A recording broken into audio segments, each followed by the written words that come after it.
안녕하세요. 주말에 가는 집입니다. 여러분께서 농막이나 채령 쉼터를 생각하고 있으셨다면 가장 먼저 해야 하는 것이 있는데 그게 또 가장 어려운 부분이라 대부분의 사람들이 이 과정을 통과하지 못하고 포기를 많이 하시는데요.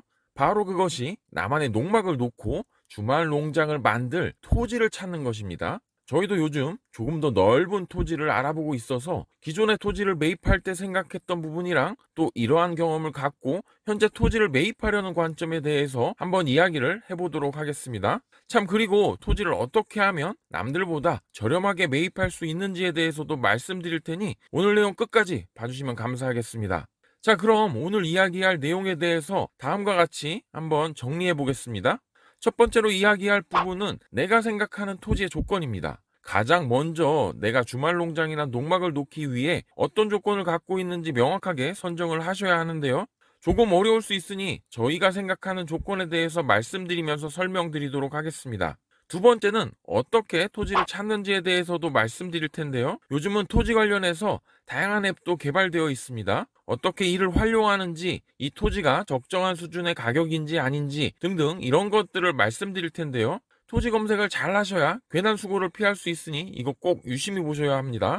마지막으로 가장 힘든 부분인데요. 바로 임장을 가는 것입니다. 토지를 찾고 직접 다녀보면서 토지의 좋고 나쁨을 확인해야 하는데요. 이 역시도 저희가 어떻게 하고 있는지 이야기하면서 나름 저희가 갖고 있는 노하우 등을 말씀드리도록 하겠습니다.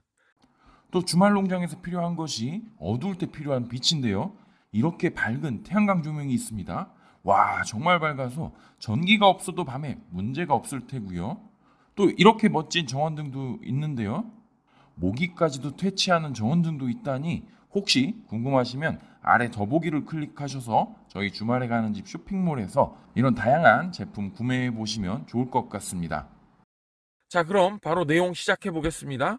첫 번째가 내가 생각하는 토지의 조건인데요. 이는 심플합니다. 내가 원하는 주말 농장이 뭔지를 생각하면 되고요. 저희 경우를 예를 들어 설명드릴게요. 저희는 우선 너무 멀지 않은 곳, 대략 차로 1시간 이내로 접근이 가능한 지역으로 생각하고 있고요. 이는 너무 멀면 안 됩니다. 처음에는 주말 농장의 매력에 심취해서 자주 갈 수는 있지만 한두 번 다니다 보면 또 이게 어려운 부분도 많고 생각과는 다르다는 것을 느낄 때가 있거든요. 그래서 너무 멀면 사람이 또 자주 못 가게 되는 경우가 생기기 때문에 꼭 거리는 가까운 곳을 선택하시는 것이 좋습니다. 많은 분들이 도시에서 거주할 테니 이 도시에 가까울수록 토지가 비싸고요. 조금 먼 거리를 찾는다면 저렴한 곳이 많이 나오는데 여기서 내가 갈 수 있는 기준을 명확히 선정하고 고르셔야지 나한테 맞는 토지를 찾으실 수 있을 겁니다. 또 다음으로 예산은 대략 1억 원을 넘으면 안 되는 것으로 설정했습니다. 조금만 가격이 비싸면 진짜 많은 토지를 볼 수 있는데요. 아쉽지만 가격적인 부분은 나의 재산 상황에 있어서도 중요하니 어쩔 수 없습니다. 부지런히 검색하고 시간을 가지고 모니터링 할 수밖에 없죠. 이때 가장 중요한 게 너무 조급하면 안 된다는 것입니다. 토지는 쉽게 잘 검색되지도 않고요. 또 실제 매물도 잘 나오지 않기에 시간을 갖고 여유 있게 나만의 토지를 찾는 것이 중요합니다. 토지 면적은 너무 넓기보다는 100평 내외의 작은 토지를 찾고 있습니다. 토지의 면적이 넓으면 좋을까요? 실제 농지는 작용을 해야 합니다. 토지를 놀리면 안 되기에 농사를 지어야 한다는 이야기인데요. 주말 농장에서 너무 넓은 토지는 자칫 주말에 주말 농장을 즐기기보다는 주말 노동만 하다가 올 수 있기에 너무 큰 토지는 추천드리지 않고요. 저희는 소소하게 저희 식구만 먹을 수 있는 작은 농사를 지으려고 100평 정도의 작은 땅을 찾고 있습니다. 이 정도만 하더라도 농사하고 싶은 거 다 할 수 있어요. 그리고 마지막으로 토지는 집을 지을 수 있는 토지를 생각하고 있습니다. 혹시 나중에 작은 세컨하우스를 지을 것도 고려하고 있고요. 재산적인 가치를 봤을 때도 꼭 집을 지을 수 있는 토지를 매입하는 게 여러 가지로 좋다고 판단해서 이런 조건을 수립했는데요. 이게 정말 중요한 내용입니다. 왜냐하면 집을 지을 수 있냐 없냐는 법적인 부분, 토지의 세부적인 구분에 대해서 잘 알고 있으셔야 하기 때문입니다. 하지만 또 심플한 방법이 있죠. 바로 토목 설계 사무소에 문의하는 방법입니다. 내가 이 토지를 사서 집을 지으려고 하는데 가능하냐고 물어보시면 되고요. 주소를 알려주시면서 문의하면 대부분 그 정도는 알려주거든요. 다만 한 군데가 아니라 꼭 세 군데 이상 물어보셔야 합니다. 자칫 실수로 잘못 알려주시는 분들도 있기 때문에 그러니 꼭 세 군데 이상 물어보세요.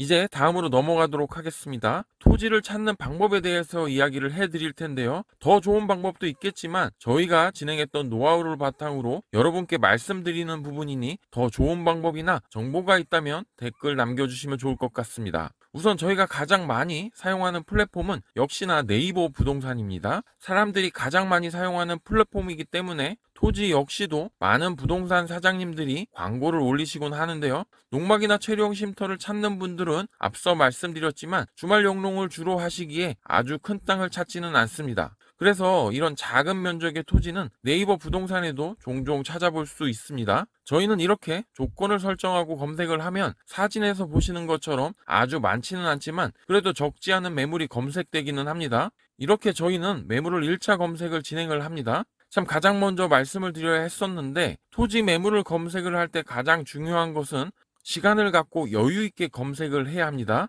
좋은 토지 매물, 즉 나한테 딱 맞는 매물은 자주 있는 것이 아니기에 한 번 봐서 없다고 해서 포기하시면 안 되고요. 한 달에 한두 번은 꼭 들어가서 보셔야 합니다. 길게는 1년을 검색해야지 나한테 맞는 물건 한두 개를 찾으실 수 있을 겁니다. 두 번째로 저희가 사용하는 플랫폼은 땅야라는 어플인데요. 이 플랫폼이 좋은 것은 실제 토지 매물은 네이버보다 적을 수 있지만 검색 조건이 토지에 맞춤으로 설정되어 있어서 정말 편리하고요. 가격 및 면적, 용도 지역 등 다양하게 조건을 설정할 수 있어 정말 편리합니다. 더구나 경매 물건, 분양 물건까지도 검색이 되니 정말 편리하다고 할 수 있습니다. 그리고 마지막으로 저희는 경매 사이트도 찾아보는데요. 경매는 여러 가지 어플도 있지만 저희는 그냥 무료 어플로 보고 있기는 한데 경매 물건도 지속적으로 검색을 한답니다. 경매는 선뜻 물건이 보여도 여러 가지 어려움이 있다고 생각해서 쉽게 접근하기 어려운데요. 그래도 저렴하게 토지를 매입할 수 있는 방법이기에 꼭 보시는 걸 추천드립니다. 이 정도로 검색을 진행하신다면 플랫폼에 나온 물건은 어느 정도 찾아보실 수 있는데요. 하지만 토지의 경우는 이런 플랫폼에 나온 물건이 20에서 30%이고요. 나머지 70에서 80%는 실제 플랫폼에 나오지 않는 물건이 더 많다는 것을 실제로 그 지역 부동산에 가보시면 알 수 있는데요. 원하는 지역에 한번 가셔서 지역 부동산에 들러보세요. 그리고 토지를 물어보시면 이런 플랫폼에 없는 물건이 수두룩하게 나온답니다. 임장에 대해서는 조금 뒤에 다시 이야기하고요. 그 전에 토지를 봤을 때 이 토지의 가격이 적정 수준인지 아닌지를 어떻게 확인하는지에 대해서 알려드릴게요. 여러분이 부동산을 볼 때 특히 아파트의 경우 그 가격이 적정한지를 판단할 때 직전 거래가를 확인하잖아요. 근데 아파트의 경우는 동일한 면적, 방향 등등 참고할 만한 가격 정보가 정말 많습니다. 하지만 토지는 이런 걸 어떻게 찾을까요? 토지 거래도 실거래가가 등록이 된답니다. 앞서 말씀드린 땅야 어플을 이용하면 직전 거래가와 주변 토지의 거래가를 확인하실 수 있습니다. 오른쪽에 보시면 이렇게 실거래가 버튼이 있는데요. 이걸 누르면 토지의 실거래가가 조회가 된답니다. 여러분이 찾고 있는 매물이 나왔다면 먼저 그 매물에 직전 실거래가가 있는지 확인하시면 되고요. 만약 해당 토지의 거래가 오래전에 있어서 실거래가가 뜨지 않을 경우에는 근처 비슷한 토지의 실거래가를 찾아보셔서 이 토지의 가격이 적정하게 나온 것인지 아닌지를 확인하실 수 있습니다. 혹시 비싸게 나왔다고 한다면 부동산에 말씀하셔서 주변 토지 거래가를 보니 매물 가격이 너무 비싸다고 말씀하시고요. 토지주에게 가격 조정을 요청하셔서 합당한 수준까지 내고를 요청하셔야 합니다. 물론 토지의 경우는 각각의 조건, 토지주의 사정 등으로 인해 가격이 천차만별이지만 그래도 주변 시세를 알고 들어가냐 마냐는 중요한 부분이기도 합니다. 또 이 땅야 어플에서는 토지의 기본 정보가 이렇게 자세하게 나오고요. 공시지가도 나오니 이 부분도 확인하시면 좋을 것 같습니다. 그리고 마음에 드는 물건이 생겼다고 한다면 바로 임장을 가셔야 할까요? 바로 달려가서 내가 생각하는 물건이 어떻게 생겼는지 또 주변 환경은 어떤지 확인을 하면 좋지만 솔직히 모든 물건에 대해서 그렇게 하기에는 어려움이 있습니다. 그래서 저희는 위성지도 및 로드뷰로 그 물건의 주변 환경부터 꼼꼼히 확인을 하는데요. 주로 카카오맵을 이용합니다. 위성 지도를 통해서 주변에 어떤 시설이 있는지 확인을 하고요. 또 로드뷰에 대해서 좀 더 말씀을 드리자면 이건 저희의 농막 사진입니다. 22년 5월 사진이고요. 저희가 매입을 하고 농막을 설치한 후의 사진인데요. 이 날짜 부분을 선택하면 보시는 것처럼 과거의 사진까지도 알 수 있는데요. 저희도 과거 사진을 보니 폐기물이 있는 것을 알 수 있었습니다. 이 부분이 나중에 숲풀로 뒤덮여져서 저희가 직접 임장을 갔을 때는 보이지 않았는데 이 로드뷰를 통해서 이 부분을 확인을 했고요. 토지주에게 이를 처리해달라고 말씀드려 매입 시 잘 마무리가 되었었습니다. 또 여름의 사진보다는 토지의 겨울 사진이 토지의 형상을 확인하기 정말 좋거든요. 여름에는 풀이 많아서 대략 토지가 어떻게 생겼는지 잘 모를 수 있으니 이 부분도 확인해 보시면 좋을 것 같습니다. 이 정도 확인을 하면 내가 마음에 드는 토지를 잘 찾아낼 수 있고 선별을 할 수 있는데요. 무작정 임장을 가기보다는 이 정도까지는 핸드폰 또는 컴퓨터로 찾아보시면 좋습니다. 이렇게 토지를 찾는 방법에 대해서 저희가 했던 경험, 현재도 이렇게 검색을 하고 있기에 설명을 드렸습니다. 자, 영상이 길어지긴 했지만 힘을 내시고요. 이제 실제 마음에 드는 토지를 찾았을 때 토지를 확인하는 방법, 체크해야 하는 것들과 또 실제 임장을 나가서 무엇을 확인하는지, 어떤 부분을 봐야 하는지에 대해서 말씀드리도록 하겠습니다. 임장의 경우는 두 가지로 구분할 수 있는데요. 토지 매물을 확인하고 가는 경우와 지역을 선정하고 그 지역 부동산을 탐방하는 경우 이렇게 나누어 볼 수 있을 것 같습니다. 첫 번째는 앞서 말씀드렸던 네이버 부동산, 땅야 등의 어플에서 확인하고 찾아가는 경우인데요. 이때 저희는 보통 부동산 매물을 확인하고 먼저 부동산에 연락하기보다는 마음에 드는 토지를 먼저 방문해 봅니다. 주소가 나와 있지 않을 수도 있는데 지도 맵을 통해서 어렵지 않게 주소를 확인할 수 있고요. 최근에 저희가 방문한 토지의 예를 들어서 한번 말씀드릴게요. 1억 아래로 검색을 하면 이렇게 매물이 보입니다. 여기는 그런데 위성지도는 확인할 수 있는데 로드뷰는 확인이 불가능했고요. 지적도 확인을 통해서 땅 모양, 도로 접근성 등을 확인합니다. 그리고 땅야 또는 카카오맵을 통해서 여기 주소를 확인하고요. 네이버 부동산에서는 나오지 않는 로드뷰가 카카오맵에서는 나오는 경우가 종종 있습니다. 로드뷰도 꼭 한 번 더 확인하시면 좋고요. 자, 그럼 임장을 바로 출발해 보도록 하겠습니다. 여기서 꼭 확인해야 하는 것은 로드뷰나 이런 것들을 통해서 미리 도로 접근성은 확인을 하셨겠지만 그래도 농막이 들어오려면 폭과 높이 등은 꼭 확인을 하셔야 하는데요. 폭은 넉넉하게 3.5m 이상의 도로폭을 갖고 있어야 하고요. 높이도 5톤 차량이 충분히 통과할 수 있는지 이것을 확인하셔야 합니다. 간혹 이렇게 전봇대가 인접해 있는데 이게 3m가 간당간당할 때가 있는데 이럴 때는 꼭 줄자를 갖고 가서 확인을 정확하게 하셔야 합니다. 토지는 다 마음에 드는데 나중에 농막을 옮기려니 차가 진입이 안 되면 정말로 모든 것이 허사가 됩니다. 꼭 이 도로 접근성은 확인을 하셔야 하고요. 그럼 실제 토지를 방문해서 확인을 해야 하는 것을 말씀드릴게요. 이건 저희가 보는 관점이라 참고로만 생각해 주시면 좋습니다. 첫 번째 도로 접근성, 두 번째 토지의 현황입니다.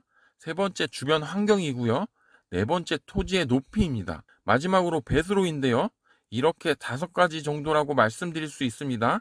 하나씩 말씀드릴게요. 첫 번째 도로 접근성은 심플합니다. 이는 앞서 말씀드렸다시피 내 승용차가 진입할 수 있는 도로가 아니라 농막이 이동할 수 있는 5톤 트럭 관점에서 접근이 가능한 토지인지를 확인하시면 되고요. 두 번째는 토지의 현황입니다. 농사를 잘 지을 수 있는 토지인지를 확인하시면 되는데 숲풀이 많이 자랐다 해서 문제될 것은 없습니다. 오히려 이런 토지는 오랫동안 방치되었기에 토지를 매입 시 토지주에게 내고를 요청할 수 있는 하나의 단서가 될 수 있고요. 나중에 포크레인으로 한번 싹 밀어버리면 깔끔해집니다. 이런 것은 전혀 문제가 되지 않고요. 다만 토지 내부에 간혹 쓰레기나 폐기물들이 있을 수 있습니다. 저희 토지가 그랬고요. 이런 것들이 있는지 잘 확인하셔야 합니다. 또 자갈이나 잡석들이 많이 깔려 있지는 않나 확인하셔야 하고요. 세 번째는 주변 환경입니다. 가장 중요한 것은 주변에 축사 또는 혐오 시설이 있는지 여부를 확인하셔야 하는데요. 특히 주변에 축사가 있는 토지는 냄새 때문에 주말 농장을 하기에 별로 추천드리지는 않습니다. 이게 매번 갈 때마다 냄새가 심하게 나면 오히려 스트레스일 거고요. 나중에 이런 토지는 나도 불편함을 느끼듯이 다른 사람들도 이런 토지 매입을 꺼리기 때문에 축사가 있는지 여부는 확인을 하셔야 합니다. 이는 대략 1km 이내 반경으로 조금 넓게 확인을 하시고요. 또 인접해서 묘가 있는지도 보시고요. 저희의 경우는 묘는 그렇게 신경 쓰지 않는데 그래도 묘소가 있다면 왠지 모르게 조금 불편할 수 있으니 이는 각자의 취향에 맞게 선택하시면 되겠습니다. 네 번째는 토지의 높이입니다. 토지는 도로보다 높은 경우가 제일 좋고요. 최소한 같은 높이는 되어야 합니다. 많이 기울거나 움푹 들어간 토지는 최대한 피합니다. 배수 문제도 그렇고요. 여러 가지로 도로보다 낮은 경우 별로 추천하지 않습니다. 물론 저렴하게 나왔고 정말 괜찮다 싶으면 성토를 고민하셔도 됩니다. 나중에 성토에 대해서도 한번 이야기를 드리겠지만 생각보다는 아주 큰 비용이 들지는 않습니다. 성토까지도 고민해볼 토지라면 괜찮을 수 있습니다. 마지막으로 배수로인데요. 배수로의 경우는 농막을 놓을 경우 정화조 설치가 가능한지를 보기 위함입니다. 배수로가 어떤 것인지 잘 모르실 수도 있는데요. 그림처럼 이런 배수로가 주변에 있는 농지인지를 보시면 됩니다. 이런 게 있다면 정화조 설치가 상당히 쉬운데요. 그렇지 않다면 정화조를 거친 물이 나갈 수 있는 이런 국어가 있는지도 보시면 됩니다. 만약에 그런 게 없다면 정화조 허가가 나오지 않을 수도 있는데요. 이는 나중에 정화조 설치 편에서 한 번 더 설명을 드리도록 하겠습니다. 이렇게 토지 현장을 방문했을 때 보아야 하는 것에 대해서 설명을 드렸는데요. 생각보다 아주 복잡하지는 않습니다. 다만 앞서 말씀드린 내용을 잘 확인하셔야 나중에 좋은 토지를 매입하실 수 있고, 또 이런 토지들은 사람들이 선호하는 토지의 조건이니 잘 팔릴 수도 있기에 중요한 부분이라고 생각됩니다. 자, 이제 토지를 보았다면 부동산을 들러서 토지에 대해서 자세하게 한번 내용을 들어보셔야 하는데요. 내가 이것저것을 다 확인했다고 이야기하는 것보다 우선 토지에 대해서 관심이 있다면서 부동산을 찾아가 보시면 이런저런 설명을 해준답니다. 여기서 확인을 해야 할 것은 토지에 대한 법적인 부분입니다. 물론 내가 이미 어플을 통해서 지목은 무엇인지, 용도지역은 뭔지 등등 확인을 했지만 이런 것들을 꼼꼼하게 한 번 더 확인을 하셔야 합니다. 여러분들 혹시 생산관리지역, 계획관리지역 이런 거 이미 아시죠? 토지를 찾으시려고 한다면 이런 것들을 아셔야 하고요.